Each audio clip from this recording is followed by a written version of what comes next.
सुंदर पुष्पोद्यान उद्यान पाखे पुष्करणी शंख मर्मर पहाच काच केन्दुपरी पानी पानी भितर असुमारी पद्मफुलर महोत्सव फूल चारिपटे भ्रमर मानकर गुणगुण कुंचन यही सुंदर परिवेश मत बेलू बेल आकृष्ट कर जिते राजा उद्यान मत देखिले कि बंदी करेंगे नहीं तो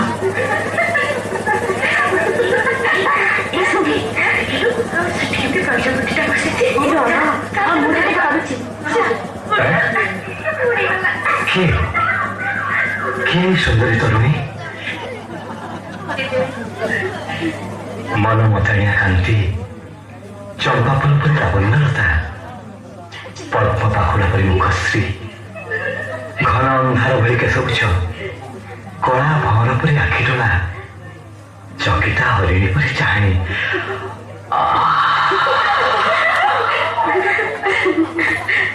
देखुछ सेठी से सुंदर युवक टिके छिड़ा गलु पचारू क्या से खोजुंट मल्ला किए ना किए तमर कौन जाऊँ मो ना मो जा टे पचारिया सखी कौन प्रेम में पड़गल कि हौ तम मन जदि रसी तमें जो पचार आम जाऊँ आसल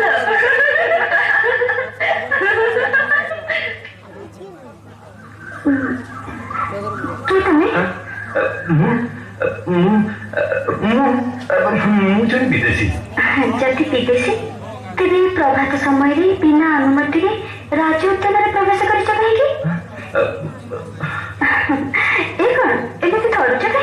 ना ना से किसी नहीं प्रथम कह किए तुम एठार तुम कि प्रयोजन मुझे माणिक नगर साधव पुओ नाम मोर भ्रमर बर आसी राजा पाखक राजा पाखे कि काम सनातन राजा मो बापा 5,000 मुद्रा करज आनी असुल करने को आसती हठात मो पक्षीराज घोड़ाटी बाट बड़ा हो भूल मुझे उद्यान पटक चली आसी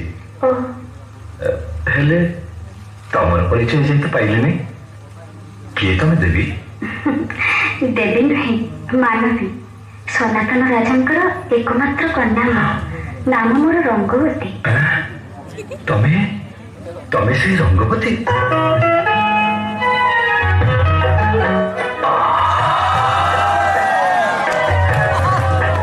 सुकुमारी कन्या को जदि निजर कर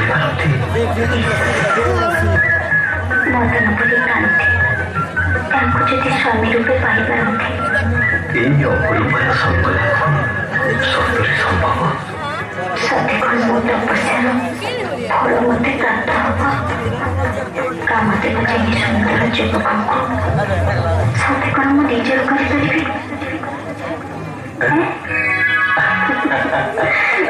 मत किसी कहले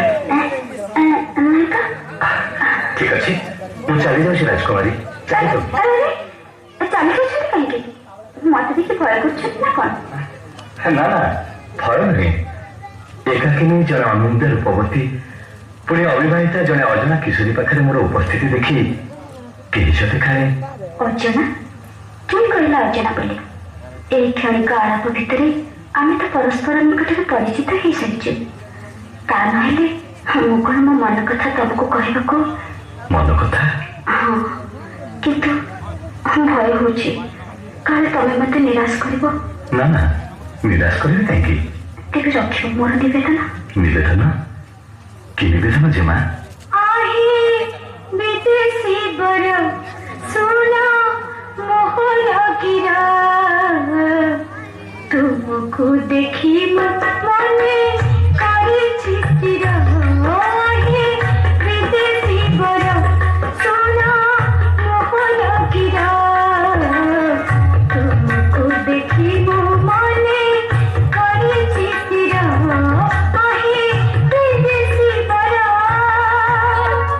कौन स्थिर कर राजकुमारी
ତମ କଥାକୁ ମୁଁ ବିଶ୍ୱାସ କରିପାରିବି ତ? ଏଥିରେ ଅବିଶ୍ୱାସ କରିବାର କିଛି ନାହିଁ କୁମା। ଆକାଶରେ ସୂର୍ଯ୍ୟ, ତଳେ ବସୁମାତା ଆଉ ଦିଗଙ୍ଗଣ ମାନଙ୍କୁ ସାକ୍ଷୀ ରଖି ଆଜିଠାରୁ ଏ ମୁହୂର୍ତ୍ତରୁ ମୁଁ ତୁମକୁ ସ୍ୱାମୀ ରୂପେ ବରଣ କଲି। ଜେମା ନା, ଜେମା ନୁହେଁ, ରଙ୍ଗବତୀ। ତମେ ମୋର ଇହକାଳ ଆଉ ପରକାଳର ଦେବତା। ରଙ୍ଗବତୀ ସ୍ୱାମୀ, ଆସ ଉଆସକୁ ଯାଇ ବାପା ଆଉ ମାଙ୍କର ଆଶୀର୍ବାଦ ଗ୍ରହଣ କରି ବିବାହର ଆୟୋଜନ କରିବା। ମହାରାଜ, এই সম্বাদ মন্ত্রী গুণাকর। দুঃসম্বাদ মহারাজ, দুঃসম্বাদ। দুঃসম্বাদ? কি দুঃসম্বাদ মন্ত্রী? কଣ ହେଇଛି? ରାଜକୁମାରୀ ରଙ୍ଗବତୀ ଜଣେ ଅପରିଚିତ ଯୁବକଙ୍କୁ ବିବାହ କରି ଜିଦ୍ ଧରି ବସିଛନ୍ତି। କଣ କହୁଛ? ଯେତେ ବୁଝାଲେ ସେ ବୁଝୁନାହାନ୍ତି ମହାରାଜ। କିଏ ସେହି ଅପରିଚିତ ଯୁବକ? ପକ୍ଷୀରାଜ ଘୋଡ଼ାରେ ଆସି ରାଜ ଉଦ୍ୟାନ ନିକଟରେ ସେ ଅବତରଣ କରିଥିଲେ। ଜେମାଙ୍କ ସହିତ ସେଇଠି ତାଙ୍କର ସାକ୍ଷାତ ହୋଇଛି। ମହାରାଜ, ଦେଖିବାକୁ ସେ କାମଦେବୀ ପରି ସୁନ୍ଦର, ରାଜକୁମାର ପରି চেহারা। বন্ধ কর তার উপর প্রশংসা। এতে দুষ্পর্ধা সেই হীনমতি শয়তান। সে বামর হয়ে চন্দ্রমা ধরিবার প্রয়াস করেছে। শীঘ্র তাকে ধরে আনি ମୋ ସମ୍ମୁଖରେ ଉପସ୍ଥିତ କର। ଆଦେଶ ତମ ଶିରଧାର୍ଯ୍ୟ ମଣିମା। ମହାରାଜ, ମହାରାଜ, ଏହି ସେଇ ଅପରିଚିତ ଯୁବକ। ଉଦ୍ଧତ ଯୁବକ, ତୁମେ ମୋର କନ୍ୟା ରଙ୍ଗବତୀର ପାଣି ଗ୍ରହଣ କରିବାକୁ ଦୁଃସାହସ କରିଛ। ମୋ ସ୍ୱଇଚ୍ଛାରେ ମୁଁ ତା କରିନି ମହାରାଜ, ଆପଣଙ୍କ କନ୍ୟା ମତେ ବାଧ୍ୟ କରିଛନ୍ତି। ଓ, ତୁମର ପରିଚୟ? ଶୁଣନ୍ତୁ ହେ ଦଣ୍ଡଧାରୀ, ପରିଚୟ ଅଟେ ମୋର ଏହି ମାଣିକ ନଗରେ ଅଟଇ ମୋହର ଘର। ପିତା ମୋର ସାଧବ ଯେ, ନାମ ଧନୀ ସୌଦାଗର। ମୁଁ ତାଙ୍କ କନିଷ୍ଠ ପୁତ୍ର, ମୋ ନାମ ଭ୍ରମର ବର। ଏଠାକୁ ଆସିବାର ଉଦ୍ଦେଶ୍ୟ? ଆସିଥିଲି ମାଗିବାକୁ କରଜ ଟଙ୍କା ଆମର। ପୁଷ୍ପ ଉଦ୍ୟାନରେ ମୋତେ କରିଛି କନ୍ୟା ତୁମର। না, অসম্ভব। এক পুটুড়ি বনিয়ার পুত্র রাজনেবার স্বামী হইপারে না। মন্ত্রী, এই যুবককে শৃঙ্খলিত করে কারাগারে নিক্ষেপ কর। ମୁଁ ଏହାର ବିଚାର କରିବି। ବେଶ, ତୁମେ ଏବେ ବନ୍ଦୀ ଯୁବକ, ଆସ କାରାଗାରକୁ। ନା, କ୍ଷାନ୍ତ ହୁଅନ୍ତୁ ମନ୍ତ୍ରୀ। ଜମାମଣି, ରଙ୍ଗବତୀ, ଗୌଳ କଳଙ୍କିନୀ କନ୍ୟା, ତୋର ଏତେ ଦୁଃସ୍ପର୍ଦ୍ଧା। ତୁ ଏକ ସାମାନ୍ୟ ବଣିଆର ପୁତ୍ରକୁ ଜୀବନ ସାଥୀ କରିବାକୁ ମନସ୍ଥ କରିଛୁ। ଏହା ଅସମ୍ଭବ। ବଣିମାଙ୍କ ସ୍ମରଣ ରଖିବା ଉଚିତ ଯେ ଏହି ବଣିଆର ପିତାଙ୍କ ଠାରୁ ଛାମୁ 5000 ମୁଦ୍ରା କରଜ ନେଇଛନ୍ତି। ତାଙ୍କ ନିକଟରେ ଆପଣ ଋଣୀ। ତଥ୍ୟ ବର୍ବର ଯୁବକ, ତୁମ ପିତାଙ୍କ ଠାରୁ ଋଣ ଗ୍ରହଣ କରି ମୁଁ ମୋର ମସ୍ତକ ବିକ୍ରୟ କରି ନାହିଁ। ପ୍ରତି ବଦଳରେ ମୋର ମାଲିକ ନଗ୍ରକୁ ବନ୍ଧକ ରଖିଛି। ମନ୍ତ୍ରୀ, এই ଯୁବକକୁ এই ମୁହୂର୍ତ୍ତରେ ହତ୍ୟା କର। ମୁଁ ଏହାର ଛିନ୍ନ ଶିର ଦେଖିବାକୁ ଚାହେଁ। ନା ନା ନା ନା ପିତା, ଏଭଳି ଆଦେଶ ଆପଣ ଦିଅନ୍ତୁ ନାହିଁ ପିତା। ନ ହୁଅ ନିଷ୍ଠୁର, ହେ ମୋର ପ୍ରିୟର, ଏପରି ଆଦେଶ ଦିଅ ନାହିଁ। ମୁଁ ଝିଅ ଭାବିଛି କରୁଛି ଦଇନି, ପ୍ରକାଶି ହୃଦୟ ହୁଅ ନାହିଁ। ମରିଛି ମୁଁ ତାଙ୍କୁ ସାକ୍ଷୀ ରଖି, ଧର୍ମ ଦେବ ତାଙ୍କୁ। ମରିଛି ମୁଁ ତାଙ୍କୁ ସାକ୍ଷୀ ରଖି, ଧର୍ମ ଦେବ ତାଙ୍କୁ। না, ଏହା ହୋଇପାରେ ନା। ରାଜକୀୟ ବିଧି ବିଧାନରେ ତୋର ସ୍ୱୟଂବର ହେବ। ପସନ୍ଦ ଅନୁଯାୟୀ ଯେକୌଣସି ରାଜପୁତ୍ରକୁ ତୋତେ ବରଣ କରିବାକୁ ପଡ଼ିବ। ଭ୍ରମର ମୋର ଏକ ଅଧୀନସ୍ଥ ପ୍ରଜା। ଜାତି, କୁଳ, ଧର୍ମ, ଗୋତ୍ର କେଉଁଥିରେ ସେ ମୋର ସମକକ୍ଷ ନୁହେଁ।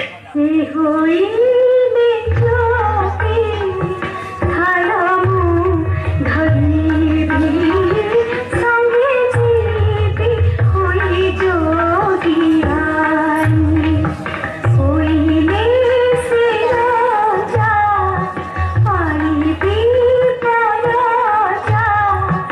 ରାଜପୁରୀ ହୋଇ ରାଜରାଣୀ, ଧରୁଛି ଚୋରା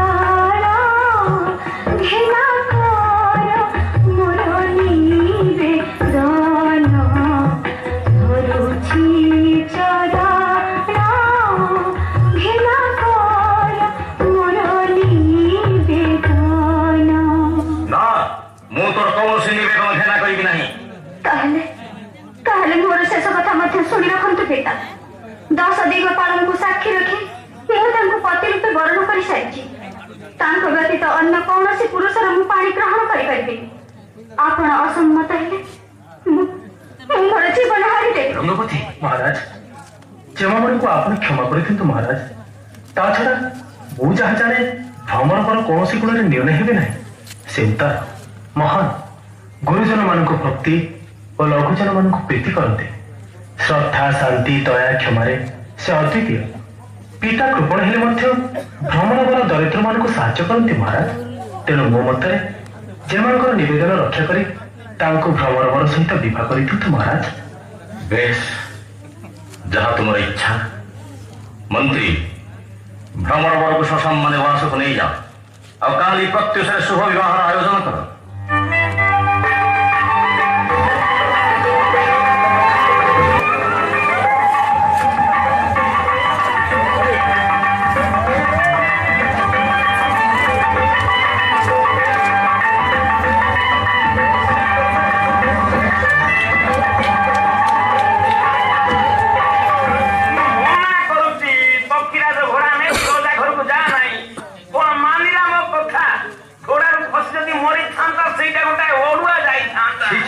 ଏମିତି କାଳ କଥା କଣ କହୁଛନ୍ତି ମା ଆଜ୍ଞା? ଯେତେ ହେଲେ ସିଏ ପରା ଆପଣଙ୍କ ପୁଅ। ଆଜ୍ଞା, ମୋ କଥା ଉପରେ କଥା ନ କହିବାକୁ କେତେଥର ମନା କରିଛି।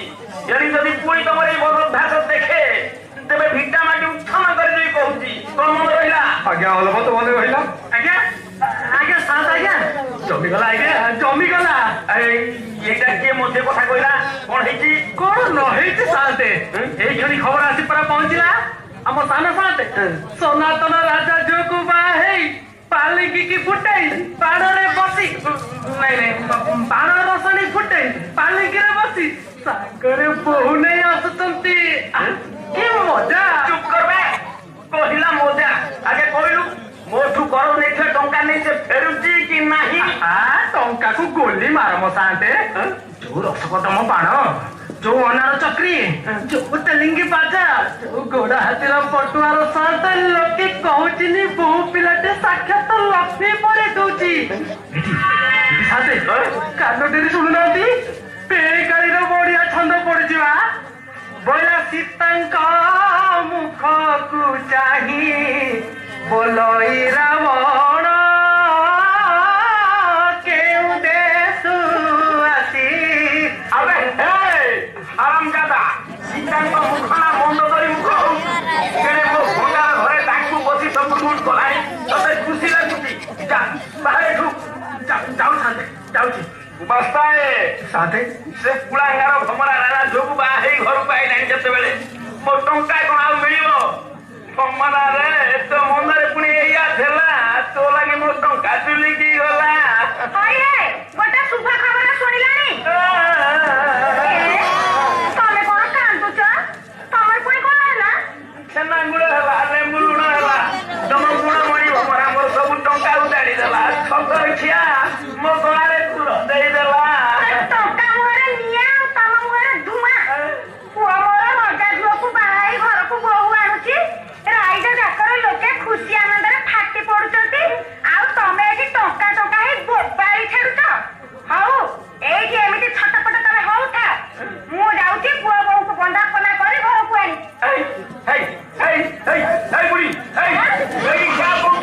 ଆଉ ପାଦର ଯଦି ଆଗକୁ ଯାଇଛୁ ତେବେ ବାଙ୍କୁଲି ବାଡ଼ିରେ ବାନ୍ଧେଇ ତୋ ଗୋଡ ଛୋଟା କରିଦେବି କହୁଛି। ମତେ ମାରିବ? ମାରିବ ଦେଖି।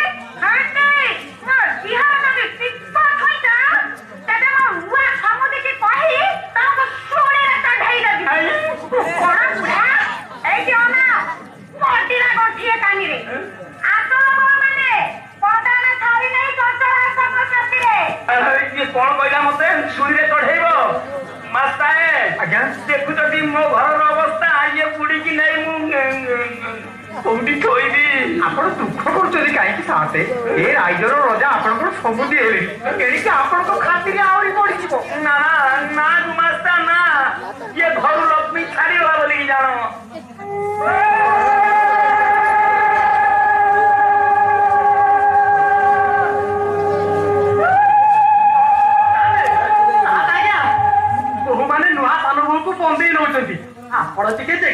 ଯାଉନାହାନ୍ତି ଦେଖି ଆସିବି ତୁ ଗୋଟା ଘରେ ତୁମ ଦିଟା ମାରିବ ପେଟିକି ଆସିଛୁ ଚାଲି ଯା ଶୁଣୁ ବାପା ସେ ଭମରାକୁ ପଚାରିଆ ସେ ମୋ ଟଙ୍କା ଆଣିଛି କି ନାହିଁ ହେଲେ ସାତେ ଏତେ ଲୋକଙ୍କ ଭିତରେ ପଶି ପଚାରିବାଟା କଣ ସୁନ୍ଦର ହବ ପରେ ପଚାରିଲେ ଚଳିବନି ଆରେ ବାପା ଟଙ୍କା ପଇସା ହଉଛି ମୋ ଜୀବନରୁ ଅଧିକ ହାତ ଦେଖା ହାତ କଣ ହବ ଟିକେ ଖଇନି ନେ ବାପା କୌଶଳ କରି ବୁଝି ଆସିବୁ ଯା ବାପା ନା ଟିକେ ଯା ହଉ ଦେଖେ କଣ ହଉଛି ଗୁମାସ୍ତାଏ ଆଜ୍ଞା ଯାହା ଜଣାଗଲାଣି ଘର ଖର୍ଚ୍ଚ ଏଥରକ ଖୁବ ବଢିଯିବ କଥାରେ ଅଛି ପରା ଜଣେ ପଶିଲେ ମାଣେ ପଶେ କଣ ତେବେ ଆଉ କରିବା ଆଜ୍ଞା ମୋ ମାସିକ ଖର୍ଚ୍ଚ 2 ପଇସାକୁ କମେଇ ତେଣିକି ପଇସା କର ତା ନହେଲେ ଯାହା ଜଣାଗଲାଣି କିଏ ପୁଅ ବୋହୂ ମାନେ ମତେ ଦାଣ୍ଡର ଭିକାରୀ କରିଦେବେ କଣ ବୁଝିଲ ମୋ କଥା ବୁଝିଗଲି ଆଜ୍ଞା ଆଉ ଅନିତ କଣ ଯାହା